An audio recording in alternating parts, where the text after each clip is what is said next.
Hello, and welcome back to hashtag Sexy Authors Podcast. I am your host, Mo. Today, I'm absolutely honored to introduce to you an author who has captivated myself and my cohorts as well for the last few years. She is none other than the Lucie Fielding, PhD, LPC, LMHC, she, they. Lucie is a queer, trans misogyny affected femme and a therapist practicing in Virginia and Washington on Monacan and unceded Duwamish land, respectively. In addition to being a therapist, Lucie is a sex and kink educator and the author of Trans Sex, Clinical Approaches to Transsexualities and Erotic Embodiments. She was named a 2022 Lambda Literary Award finalist in the trans nonfiction category and was the winner of the 2022 ASECT Book Award, Book for Sexuality Professionals. And there's more. The 2024 S-Star Health Professionals Book Award and the 2024 APA Division 44 Distinguished Book Award. Wow, so many accolades for this amazing book. Let's please welcome Lucie. Hi, Lucie. I have the Hi. book right here. Oh, um, it's such a profound book. And I really just want to say, like, thank you so much for writing it. I, like yourself, am a therapist and consider myself to be an activist and an ally for many years for the trans and non-binary communities. But when clients would come to my office, and many would, around not just, identity, but like identity and the intersection of sexuality, it was, as a cisgendered person, like, it was, how do we guide them? What do we say? What do we do? So this book was a long awaited. I was going to say timely, but it was actually long awaited. And I'm so glad it finally came around because it came around and I was so grateful to be able to have something, not just for myself and my clients, but I also am a supervisor and something to refer to my pre-licensed therapists and other therapists. This is a profound and profoundly needed book for us in our field of work. So thank you so much for writing it. thank you. That is so kind and generous, and yeah, I'm. It really it means a lot to know that the work is resonating with folks, and like because I like I don't do it for me, obviously. It's like I try to. uh, it's I just want more people to feel seen and more voices and perspectives to be uplifted Yeah. and yeah, And and I just acknowledged. And yeah, yeah. yeah, And to let clients know that they are not wrong for feeling the way that they are feeling, right? There, I think there's an assumption that, oh, once I transition or once I begin my transition, it's going to flow. Sex is going to be so much easier and it's going to flow and I'm going to understand. And I think even as therapists, we're like, yeah, that makes sense. Oh, it's going to be so much easier, right?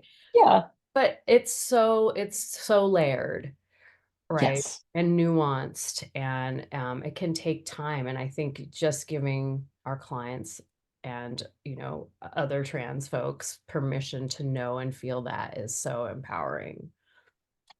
yeah, absolutely. And like I think one of the narratives you're referring to is this idea that it's like I feel dysphoria in my body now, and if I do these things, then the dysphoria is going to be gone and it's all going to be easy. And it's like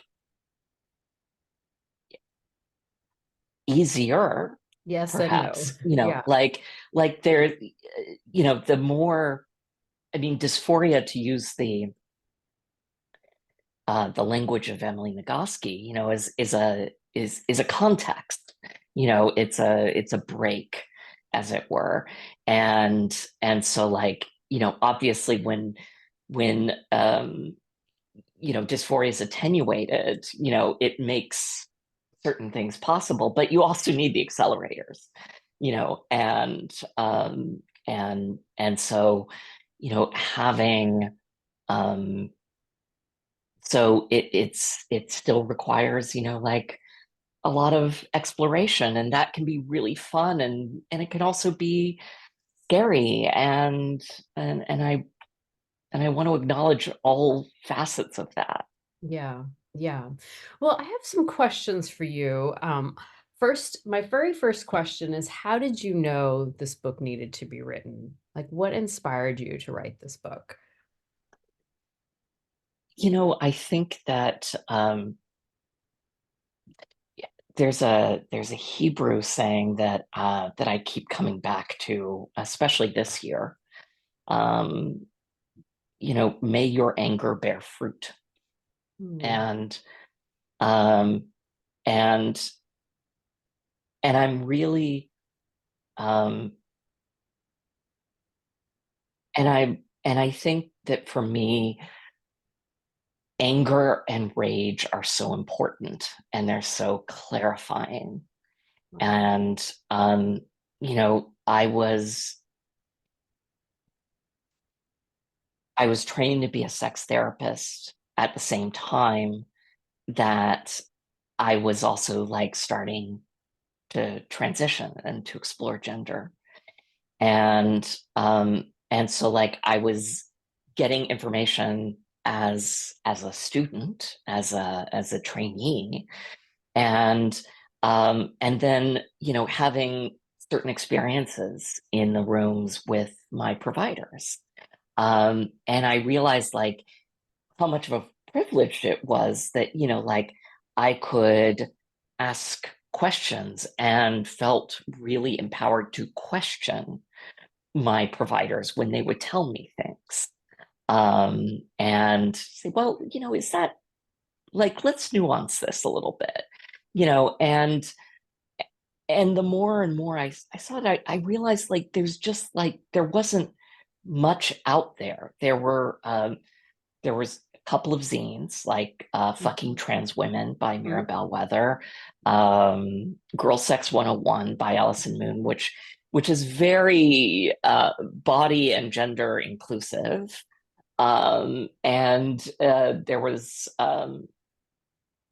And there was a sexuality chapter on trans bodies, trans selves, which is like a big anthology that was written for community. But like that's really it. There wasn't really much It's that nothing. yeah, That's and so, yeah, limited. Yeah. and um and I think I kept I kept looking for, something to emerge, and it didn't. And I just it's like, well, I guess that's something I better start thinking about. And it felt like I was called to that from that place of rage and needing to do, and feeling like I wanted to do something, Yeah. and I was just like tired of having to extrapolate everything from like cis experiencing and cis straight experiencing, Yeah. that. And by the way, that's not a condition that is unique to trans folks. Like queer No. folks, disabled folks, elder folks, a lot of communities of color, are constantly having to, extrapolate from those who have various levels of majoritarian belonging. Yeah. Yeah. And as you're talking, I'm like feeling, I can feel my own rage and my own, things come up. And this idea that the majority is the authority, right? Yeah, Always is so like disabling, right? It's so disempowering when somebody yeah, tells you, a provider who you are supposed to go to get answers from, right? yeah, We've definitely been taught that our providers are going to give us answers, and then we yeah, go and almost like they shame us, or Yeah. shame us for a certain way of being. So I hear you about the rage. And Well, and I'll share a story about that, yeah. by the way. Like early in my training, I went to a WPATH training. It was like they offer these courses. I actually teach for one of them now, um, which is cool. But go from rabble rouser to teacher in a few years. But an endocrinologist was speaking and was talking about feminizing and masculinizing hormone therapies. And he said, about um, estrogen, that he just said it, matter of factly, that it causes a loss or a diminishment of libido or the sex drive. Mhm. And like I was fresh, um uh fresh out of the egg, trainee, and so like I just like I didn't want to ask him in front of everybody. So I went up to him afterwards, and I had just been like, to a training with Emily Nagoski, and been talking about like responsive desire and spontaneous desire as desire templates. And I went up to him and I said, like, what about these things? Like, can't we look at desire more responsively? Like, can we nuance this? And he said, that is too nuanced for my patients, For his patients. for his patients. Wow. And I thought, like, oh my God, you're basically admitting to me that um, you do not engage properly in informed consent Right. because, like he's making a decision Yeah. for his patients. Hundreds of people. I mean, people, Yeah, he's not just his patients, but his students. yeah. And like passing this on, Mhm. where it's basically saying like, oh well, like we're just gonna roll with it, and and not share this very crucial piece that, because I think to myself, like, if I hear from a provider, um, that my sex drive is going to, like, go into the basement, I'm thinking that's a loss. I'm thinking, like, gosh, my eroticism is important to me, and so like I am hearing that guidance, and I'm thinking like I have to engage in a trade-off Right. between Right. various things. Compromise or a sacrifice, right? Compromise, Yeah. sacrifice, and like I'm all about compromise and sacrifice, and Right. but at the same time, like there's no need here, Yeah. and like how dare we make decisions for our clients and patients about what they can and what they need to know. Yeah. Perpetuating so much harm at the end Yeah, of the day to our mental health, our lives. yeah. Yeah. Yeah, I mean, that's why, I mean, obviously your book is so profound. And the thing is, it's not just for therapists, right? As you say, it's for all providers, right? It's for Yeah. anyone that is in a helping profession. Um, Everyone needs to read this book.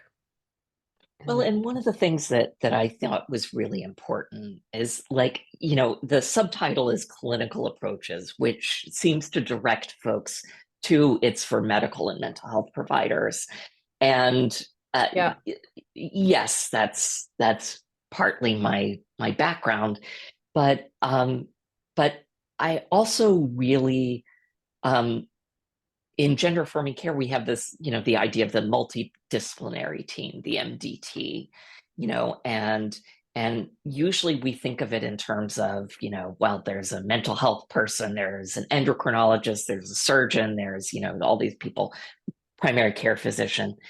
And I thought to myself, like, the providers who have been so um, important to me and to my journey and that have taught me the most have been somatic sex educators and sexological body workers. They've been professional dominants. They've been surrogate partner therapists.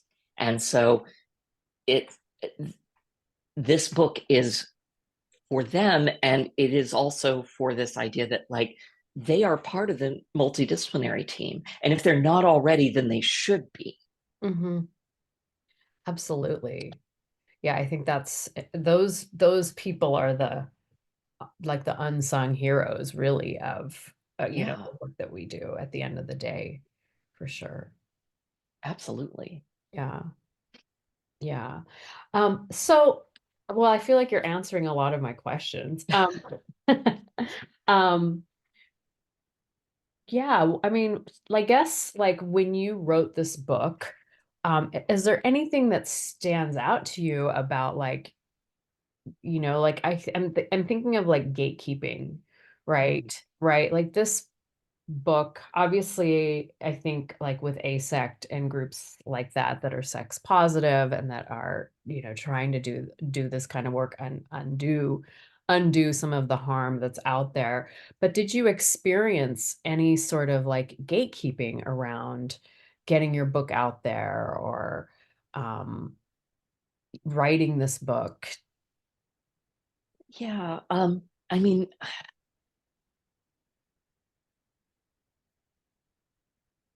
yes and no. When I was writing it, I was a trainee, Hmm. and so the pushback that I got was more along the lines of, um, oh, well, you're a trainee. What do you have to say about anything? Like, So it was more about what do you know? your license status as opposed to Yeah, uh-huh. yeah. Um, something that I just want to name, again, uh, part of privilege is that PhD next to my name, Mhm, that like, even though I was a trainee, seeing those three letters, I think opened up a lot of doors. My whiteness also opens up a lot of doors, mhm, you know, sure. um, and I kind of follow my friend Raj Kuhn in believing, like, yes, let me inside the door so that I can sledgehammer it open so that more people can get in. Mhm, Because, yeah, like, I'm always about, like, I want to start the conversation. I don't want to end it with me. I don't want to feel like I am the the final word on something. That would make me devastated. Like, mhm, there are things that because of my social location, because of my experiences, that I am completely missing and that I can't possibly speak to. And that's okay. That's great. mhm, Um, so I want to make sure that other folks are being uplifted. I mean, that's partly why, chapter 6 is as it is, the final chapter where, it's a bunch of other providers, because, I really wanted other perspectives in there, folks who work completely differently from me, or who occupy different social locations and have totally different takes on things than I would, have access to, like, ancestral medicine traditions that I right, couldn't possibly hope to have access to. right. Wow. Well, I appreciate you doing that and thank you. And it's important too to acknowledge a privilege where we have it and because that's where we can actually start like you saying I like that sledgehammering the door open for other people Yeah, for sure. For sure. So tell us what else is on the agenda? What other sort of activism are you involved in? Um, I mean, I am, we are definitely in this deep moment of anti-trans panic. And Yes. it's a moral panic. And, and there was a New York Times piece, the other day about how, the kind of closing arguments for a lot of Republicans this election cycle has been, Mhm. anti-trans ads. And so, you know, um, I like to say, like, I'm not bringing the politics. The politics are being brought to my body, and so, like, my body is being politicized, and Mhm. so of course I'm going to respond. Yeah. um and um and and so that's definitely one area. And I feel like it's so important. I mean, there are so there's so much suffering going on, so many um so many places around the world, genocide in Palestine, Mhm. exploitation and in the Congo over cobalt and other Mhm. resources, you know, and things that I care deeply about and want to see shifted. And there's so many things that can take um, our attention and can um, and and I think what I want to offer, throughout is, much like the Nap Ministry and Emily and Amelia Nagoski talk about, the importance of rest. I want to talk about the importance of pleasure, the importance of that, and about dreaming, because I think one of the Mhm. things that Imagination. trauma does, Mhm.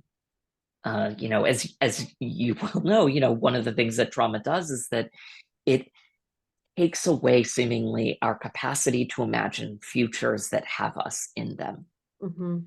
And I really want to see, um, I really want to help folks dream futures that have them in it, and to help bring about the world that is already here. There's, again, that Hebrew term, olam haba, the world to come. And so, like, I really, um, and I think about, it's the world to come and the world that is always already here, and that we need to strive to make manifest. As the activist and filmmaker Tourmaline says about freedom dreaming, we need to think about, she asks three questions.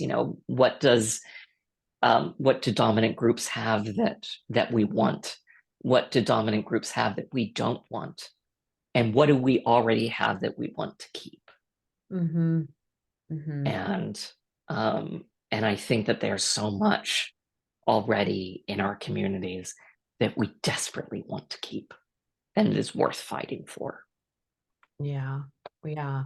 Absolutely. Yeah, and thank you for bringing up the concepts of rest and pleasure. I think that's very important for our our listeners, my listeners right now to hear. I think that there is luckily a lot of, like a lot more people are talking more about rest and pleasure as well. And I think that like that's how we heal, that's how we get back to um dreaming and imagination and believing again. And also staying focused. It's Yeah. like, um, I think it's Emily and Amelia Nagoski in Burnout, Burnout. who basically point out, like, the the status quo, like dominant groups, they want us to be exhausted and joyless, Oh my gosh. and our attention just like pulled every which way. And like I think I want to come to it from this place of like, you know the more rested we are, the more that we can seek out, especially in our communities and in our friendships and in our dear ones, moments of pleasure and joy and embodiment. The more that we are settled in our communities and are able to then be responsive to the oppression that is coming at us, Yeah, from every direction. Yes. every direction. Yes. And with that, without the rest, we don't have the ammunition, might be the wrong word, but we can't, if we're not centered, we can't, we can't come from a better place. We can't help others. We can't help ourselves. Yeah. So we become victims at that point. So rest is definitely like our greatest asset in that sense. Yeah. And not just about surviving, but thriving, Yeah. because that's what I want for us. I want us to be thriving. Um, yeah. Yeah. Yeah. Thank you so much. Thank you for that was a profound reminder for all of us, I think, for sure. Yeah. Thank you. Yeah. Thank you. So what's next for Lucy? Um, are you doing any other projects? Any other do you do any other writing other than writing the books that you write? So under my scene name, I write erotic literature. Oh, Um, cool.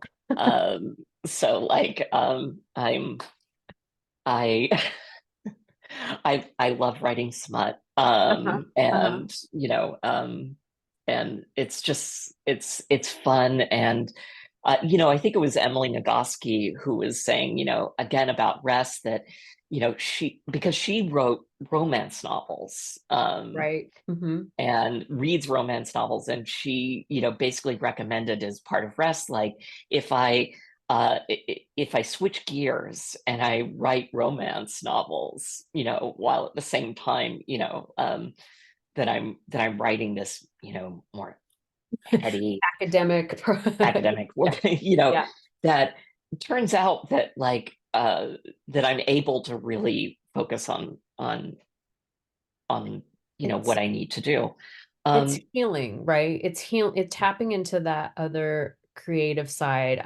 I personally am a songwriter and I write poetry and things like that. So I definitely understand, on the one hand, I'm a sex therapist and I educate and, do a lot of clinical work. And then that is how I recharge. That is a form of yeah, self-care for me, like playing my guitar and writing songs and belting it out in my punk rock band, yeah, you know.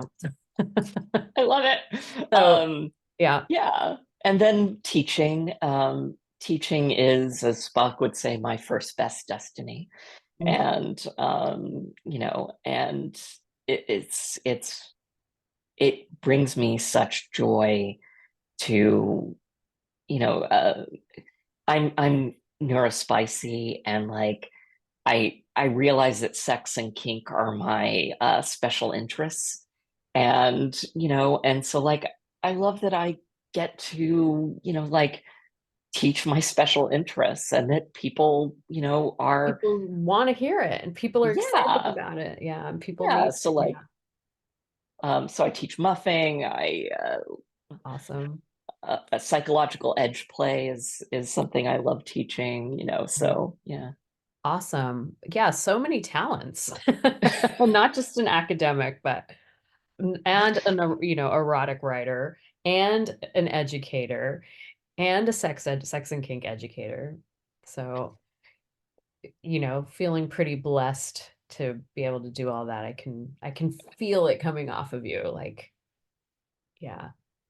It's exhausting, don't get me wrong, but also, um I wouldn't have it any other way. And I just feel just um, such joy and purpose.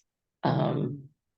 and and for me, it's also an aspect of community care that I think is so important. I think, you mentioned self-care, and I think that that's important.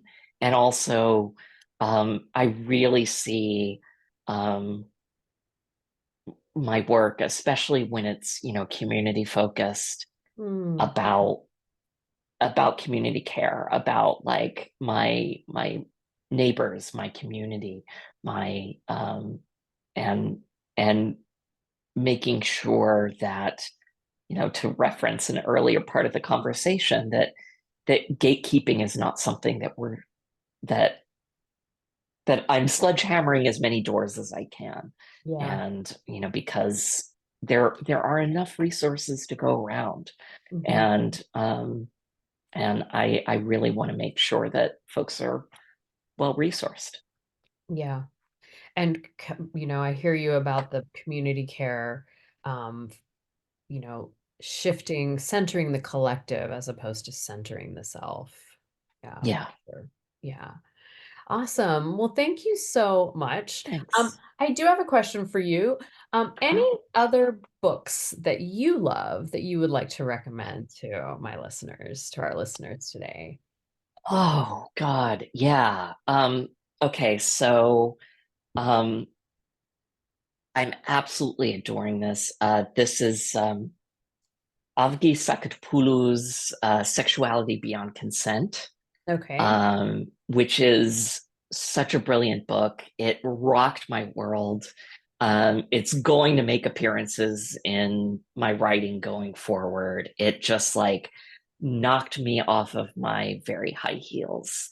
Um, it's one of the most exciting books that I think, and also most seductive and gorgeous and disturbing books Huh. that I've read in a long time. So I love that. Um, Sexuality beyond consent. yeah. Oh, I don't have it behind me, but Okay. I think I have it. I'll link to it in the caption. I also, like I'm always going back to queer lineage, and one of the books that is always kind of is never very far from me is Amber Hollabow's My Dangerous Desires. My Um, desires. and um, Amber passed away about a year ago, and it's and part of femme lineage, and I just absolutely adore her voice and her perspectives. And mm, um, also Lou Sullivan's Diaries. We Both Laughed in Pleasure. Okay. Um, Uh-huh. I really am. I just started reading through them. I don't know why it took me this long to read it, but it's just yeah, it's gorgeous. Awesome. Well, there's so many books. You can't read them all at the same time. There's just too many. Yeah. Yeah, But thank you yeah. so much. This has been a wonderful and very enlightening conversation, Lucy. Thank you so much Thank for you. joining me. Any last words for our listeners today? I want to, um, I think just,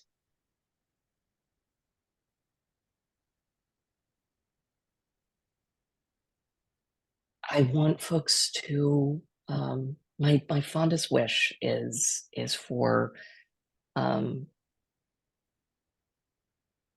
there to be space carved out for dreaming and for our thriving, um, and for us to be in our bodies, our polymorphously perverse playgrounds of wonder.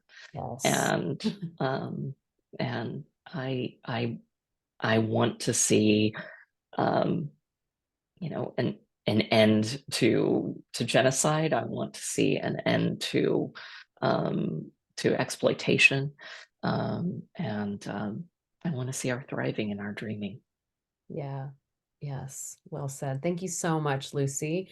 Everybody, this is Lucie Fielding. I am going to post her links down below, but I'm just going to read them off right now. You can find Lucy at luciefielding.com, or you may follow them on Instagram at Sex Beyond Binaries, or Blue Sky, which is at sexbeyondbinaries.bsky.social. Again, thank you so much, Lucy. Thank you. And it was so great to have you.